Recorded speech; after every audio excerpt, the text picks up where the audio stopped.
c'est quand même une conception un peu particulière du dialogue social puisqu'on va découvrir les choses. Donc on va réagir en live, comme on dit. Vous serez attentif à quoi? À ce qu'il y ait une représentation pour tous les salariés, des TPE compris, à ce qu'on ait un dialogue social plus efficace dans les entreprises, c'est-à-dire des moyens pour les représentants du personnel, la reconnaissance de leur parcours, à ce qu'il y ait une évolution de la place des représentants du salarié dans les conseils d'administration. Voilà, on a de quoi faire cet après-midi, j'espère que ça va avancer.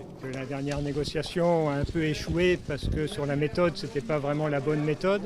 Donc on va essayer de proposer la mise en place d'un comité permanent du dialogue social pour essayer d'avoir une négociation qui puisse se dérouler dans de meilleures conditions pour arriver à signer un accord et pas se retrouver comme aujourd'hui à la fin d'une négociation où le Premier ministre, le gouvernement est obligé de reprendre la main pour faire effectivement une loi.